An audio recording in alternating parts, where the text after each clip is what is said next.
오늘 본문은 우리들에게 너희는 가만히 있어 내가 하나님 됨을 알지어다 말하고 있습니다. 가장 중요한 말은 가만히 있으라는 것입니다. 가만히 있으라는 말이 무슨 말입니까? 언뜻 생각하면 아무것도 하지 말라는 말처럼 들립니다. 하던 행동, 생각, 말, 모든 것을 다 멈추라는 것처럼 느껴지기도 하지요. 그런데 과연 그런 뜻일까요? 원어적으로 해석을 하면 가만히 있어라는 말은 철수하다, 가라앉다라고 하는 뜻입니다. 무슨 말이겠습니까? 하나님됨을 알기 위해서는 가만히 있어야 한다는 말은 가만히 있는 것과 하나님됨을 아는 것이 상당한 관련이 있다는 것을 말하고 있지 않습니까? 즉, 하나님됨을 정말 알고 싶습니까? 만군의 여호와가 하나님이고 그 하나님이 내 하늘 아버지라는 것을 알고 싶다면 철수하라는 겁니다. 가라앉히라는 겁니다. 무엇으로부터 철수하라는 말입니까? 인간적인 이익, 인간적으로 추구하고 있었던 욕망들, 탐심들, 이런 것들을 억제하고 이런 것들로부터 철수하라는 겁니다. 무엇을 가라앉히라는 말입니까? 정말로 하나님됨, 만군의 여호와가 내 하늘 아버지라는 사실을 깨닫고 경험하고 그것을 누리며 살고 싶다면 내가 상황 속에서 나 자신을 통제하지 못하고 감정을 추스르지 못했던 나의 감정과 이익을 추구했던 모든 것으로부터 가라앉히라는 것입니다. 즉, 생각해 보십시오. 하나님을 알면 알수록 사람은 자기가 독자적으로 자기가 추구하던 것을 내려놓게 됩니다. 반대로 하나님을 모르면 모를수록 내가 다 결정하고 행합니다. 그러기에 중요한 것은 하나님이 어떠한 분인지를 아는 것입니다. 여러분, 여호와 하나님이 어떠한 분이십니까? 천지를 창조하시고 지금도 운행하시는 분입니다. 온 우주가 여호와의 것입니다. 성경은 여호와 하나님에 대한 이야기로 가득 차 있습니다. 그런데 또 하나 주목할 것은 여호와 하나님에 관한 이야기뿐만 아니라 그 하나님이 우리들을, 나를 얼마나 사랑하시는지에 대한 이야기가 또한 가득하다는 것입니다. 즉, 만군의 여호와가 우리의 하나님입니다. 만군의 여호와가 우리의 하늘 아버지입니다. 그러기에 하늘 아버지인 만군의 여호와를 알고 경험하는 사람은 무엇을 하든지 자기 생각이나 자기 뜻이나 자기 이익을 위해 살지 않습니다. 하나님이 원하시는 것이 무엇인지 경험하고 그리고 어려운 상황 속에서도 하나님을 늘 누린다는 것입니다. 내 영혼의 119라는 책을 쓴 목사님이 어느 날 교회 장로님 두 분과 함께 한 호수로 1박 2일 동안 캠핑을 갔습니다. 일기예보를 확인하지 않았는데 텐트를 치고 거기 야영하며 이런저런 이야기를 나누고 있는데 갑자기 비바람이 몰아쳤습니다. 폭풍우가 다가왔습니다.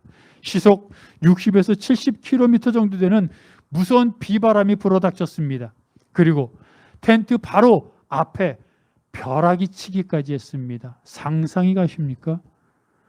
그때 거기 있던 목사님과 장로님들은 이제 죽었구나 하는 생각밖에 들지 않았습니다. 문득 그 순간에 목사님은 갈릴리 바다 한 복판에서 풍랑이 일어서 주여 우리가 죽겠습니다 하고 아우성치고 발버둥 치던 그 제자들의 모습이 생각났습니다. 죽겠다고 살려달라고 발버둥 치던 그 제자들의 모습이 바로 자기들의 모습과 너무나 흡사했습니다. 그것을 깨달은 순간 목사님은 장로님들에게 이렇게 말합니다. 장로님들, 하나님께서 이 순간에 우리를 구원해 주실 것을 신뢰하십니까? 하나님은 우리의 죽음의 때가 지금인지 아닌지를 이미 알고 계십니다. 그러면서 풍랑 한가운데서 주를 향해 살려달라고 외쳤던 제자들의 이야기를 그대로 전했습니다. 장로님들도 바람이 불어닥치고 태풍이 치고 벼락이 치는 그런 위기 순간, 잘못하면 이제 여기서 인생 마감하는구나, 가족들도 더 이상 볼 수 없구나 하는 그런 급박한 상황 속에서 목사님이 이야기를 들으며 하나님께서 그들을 지켜주실 것이라고 신뢰하며 함께 기도했고, 그들은 하나님의 평안을 누릴 수 있었습니다. 그 책에 의하면 초자연적인 평강이 그들을 감쌌습니다. 더 이상 두렵지 않았습니다. 폭풍우가 끝났을 때, 모든 것이 다 지나갔을 때 그들은 하나님을 신뢰한다는 것이, 하나님을 경험한다는 것이 정말로 어떤 것인지 실제로 경험하였고, 그것은 지금까지 그들이 믿었던 믿음이 아니라 실제적이고 그들의 삶 속에 적용되는 믿음이었다고 말합니다. 그렇습니다. 믿음은 내가 실제로 경험하는 것입니다.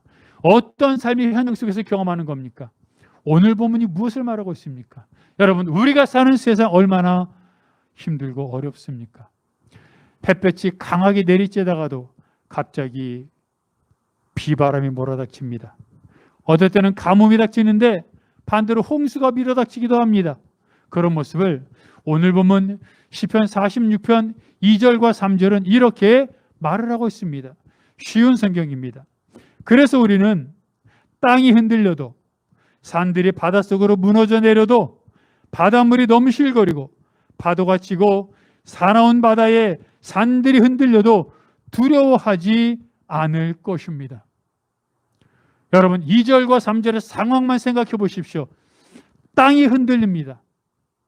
산들이 바닷속으로 무너져 내려 쏟아져 내리고 있습니다. 파도가 치고 바닷물이 넘실거립니다. 얼마나 절망적입니까?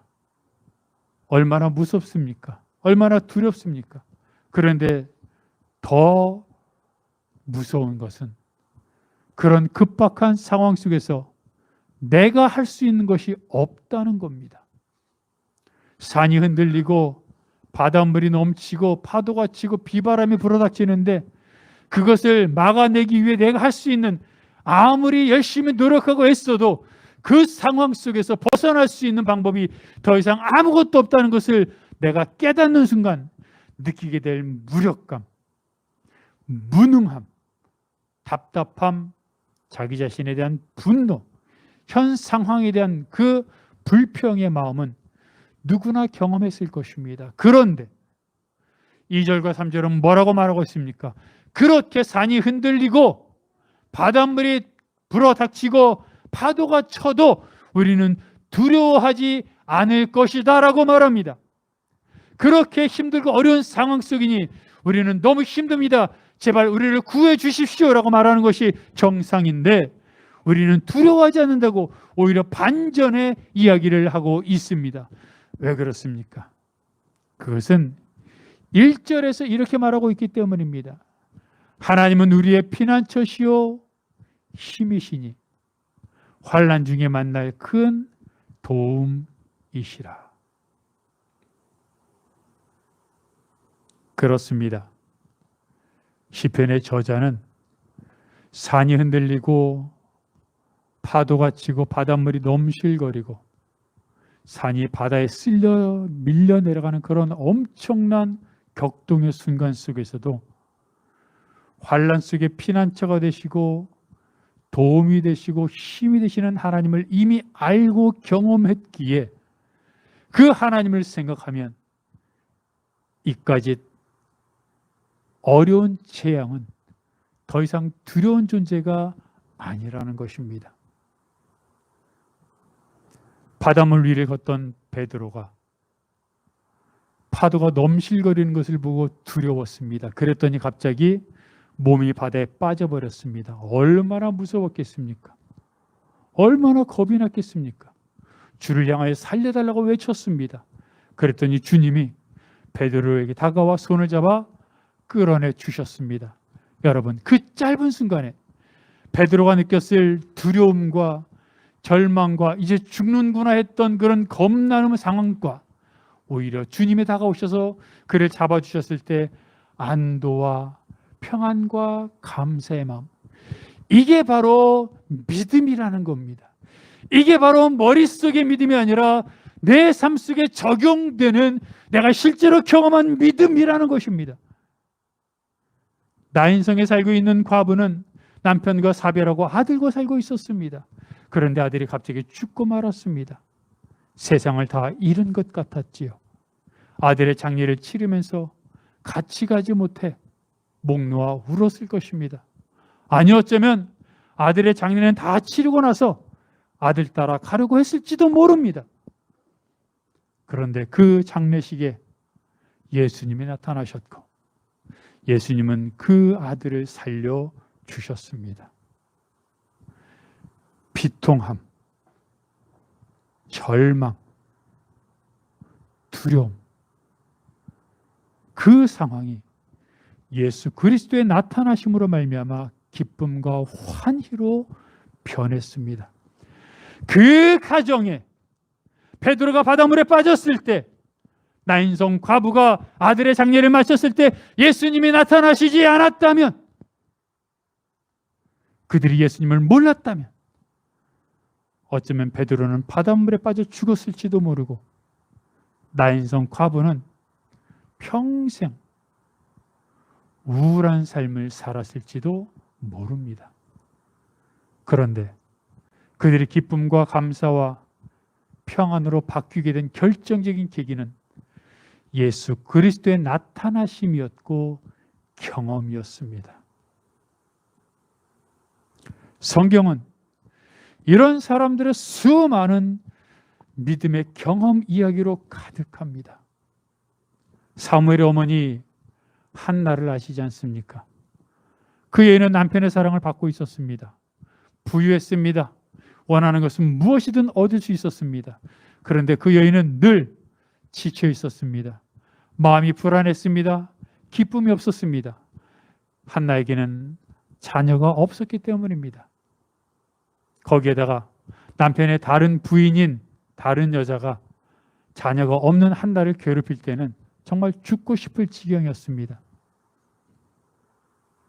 한나는 분명히 하나님을 믿는 사람이었습니다. 하나님께 나아가 제사도 드렸고 예물도 드렸을 것입니다. 때로는 하나님 앞에 자신 좀 구해달라고, 아이 좀 낳게 해달라고 간절하게 눈물을 흘리며 기도했을 것입니다.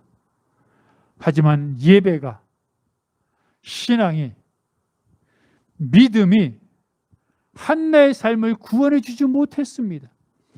한나는 하나님을 믿었지만 여전히 그의 삶은 괴로웠고 죽을 것 같았고 그리고 침통했습니다. 믿음이, 신앙이 삶의 모습과 완전히 분리되어 있었던 것입니다. 그랬던 한나가 어떻게 변화되었습니까? 어느 날 하나님께 나가 제사를 드리는데 갑자기 통곡이 터져 나왔습니다. 억눌렸던 감정이 복받쳐 올랐던 것입니다. 서러움, 간절함, 이런저런 복잡한 심정이었겠죠. 그 모습을 본 대제사장 엘리가 너가 기도한 대로 다 되었으면 좋겠다 하고 덕담을 했습니다. 격려의 말을 했습니다. 그런데 그것이 전부입니다. 그것이 전부인데 성경은 말하기를 한나가 그 이후로 얼굴에 근심빛이 없더라라고 말하고 있습니다. 근심하지 않으려고 노력했다고 말하지 않습니다. 근심하지 않았습니다.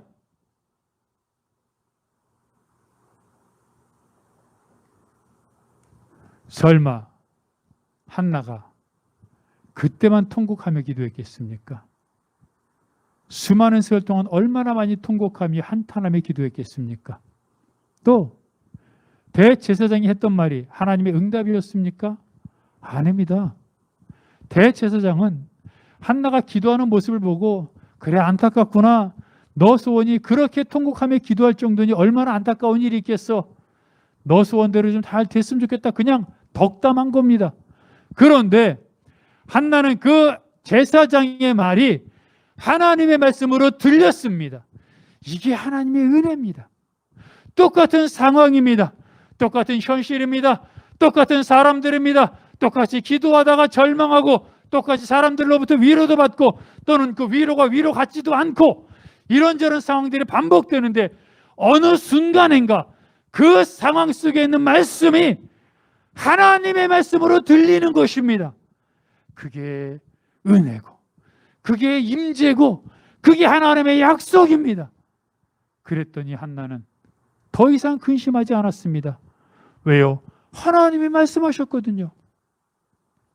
여러분, 중요한 것은 이때부터입니다. 한나가 어떻게 했을까요? 그 다음에 성경은 한나가 그 다음에 어떻게 했는지를 말하지 않습니다. 그러나 여러분, 우리는 충분히 가능하지 않습니까? 상상할 수 있습니다. 한나가 제사 드렸을 때 하나님의 음성을 들었던 그 순간에 그 순간 전의 모습과 그 순간 이후의 모습을 상상해 보십시오.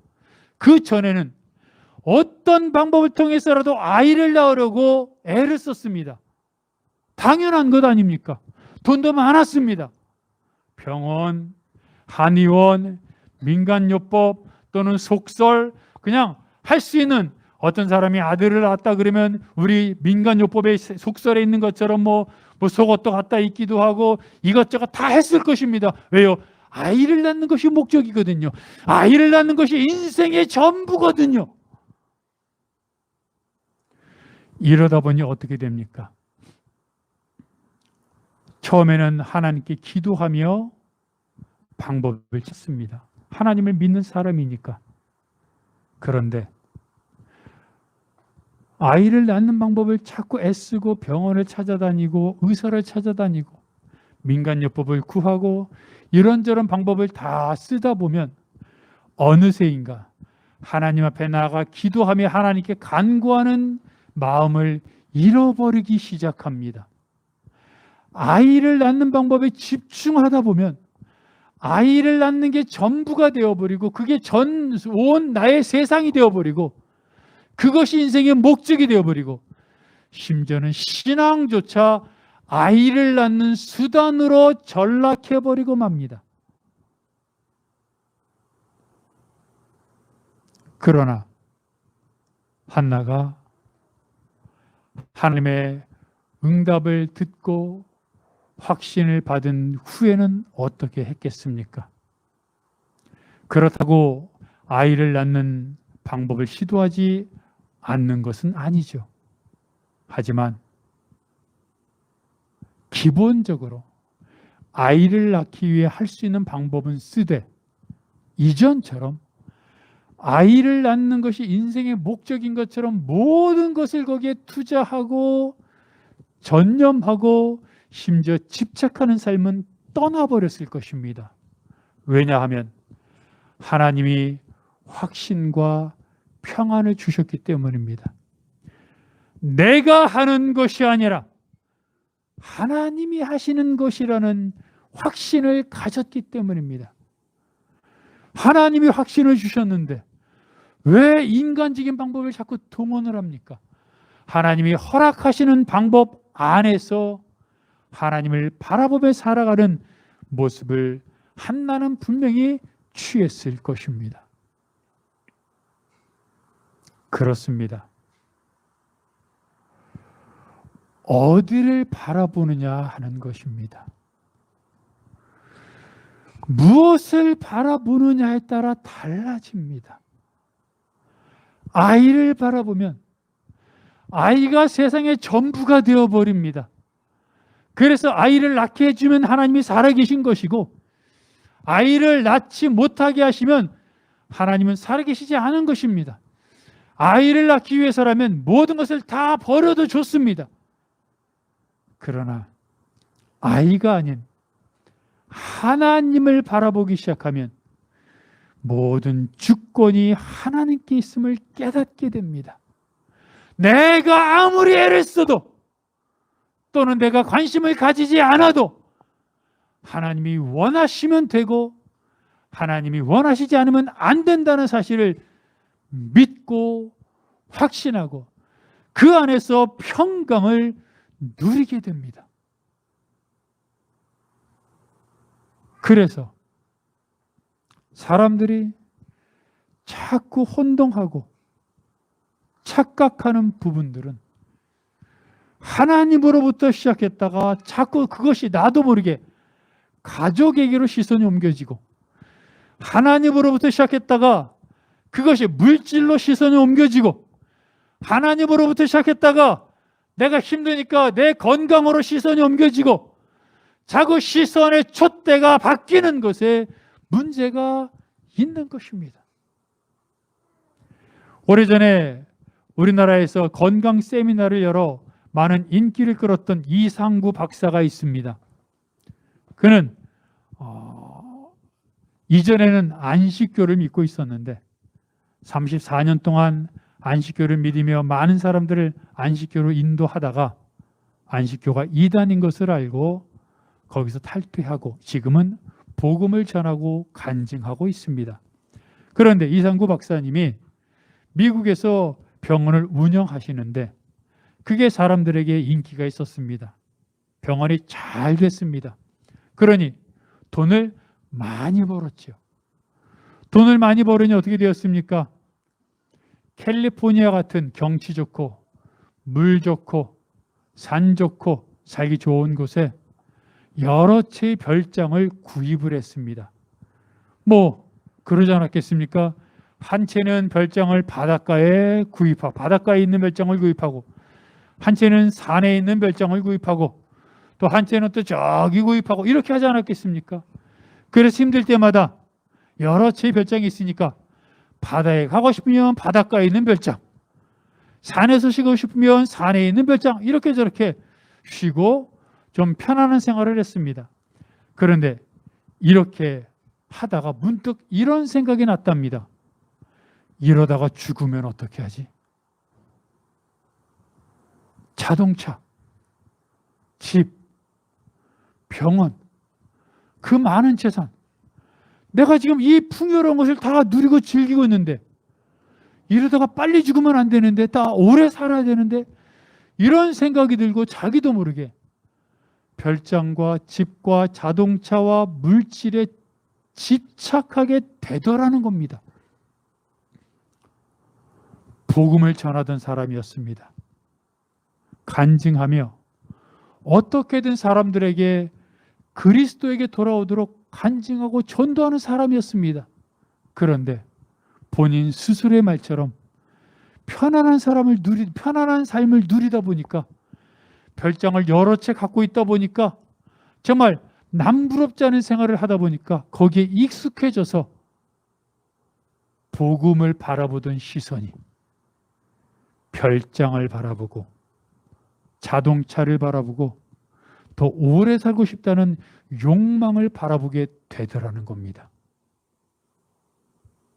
이상구 박사님만 그럴까요? 우리는 그러지 않습니까? 무엇인가 나를 다른 사람보다 낫게 만들고 여유롭게 만들고 나를 두드러지게 만드는 게 있으면 그것에 전념하게 되고 그것을 아끼게 되고 그것에 투자하게 되고 여러분 그러다 보면 신앙보다 하나님보다 내가 가진 것에 더 신경 쓰게 되는 겁니다. 남유다의 아사 왕이 그랬습니다. 남유다 아사가 왕이 된 지 얼마 되지 않았을 때 이디오피아 연합군이 100만 대군을 이끌고 쳐들어왔습니다. 그때 아사 왕은 하나님을 의지했고 하나님의 도움으로 100만이나 되는 대군을 물리칠 수 있었습니다. 그런데 아사가 왕이 된 지 36년 되던 해에 이번에는 북이스라엘이 침략을 해왔습니다. 그런데 이번에는 아사 왕이 근처에 있는 아람을 의지하여 북이스라엘을 물리쳤습니다. 그러자 이 모습을 본 하나니 선지자가 아사 왕을 꾸짖습니다. 그 내용이 역대하 16장 9절에 기록되어 있습니다. 여호와의 눈은 온 땅을 두루 감찰하사 전심으로 자기에게 향하는 자들을 위하여 능력을 베푸시나니 이 일은 왕이 망령되이 행하였은즉 이후부터는 왕에게 전쟁이 있으리이다 하매. 100만이나 되는 대군이 쳐들어왔을 때는 하나님을 의지하여 물리쳤는데 왕이 된 지 36년이 되고 나서 100만도 되지 않은, 얼마 되지 않은 군대가 쳐들어왔을 때 하나님을 의지한 것이 아니라 아람 왕에게 금, 운, 보물을 다 갖다 주고 제발 북이스라엘을 공격해 주십시오라고 해서 겨우 물리쳤던 아사 왕을 향해서 하나니가 왜 하나님을 의지하지 않습니까? 라고 꾸짖는 장면입니다. 여러분 정말로 궁금하지 않습니까? 왕이 된 지 초창기에는 100만이나 대군을 하나님을 의지하여 물리쳤던 아사 왕이 된 지 36년이 됐을 때에는 왜 북이스라엘군을 하나님이 아닌 아람을 의지하여 겨우 물리쳤을까요?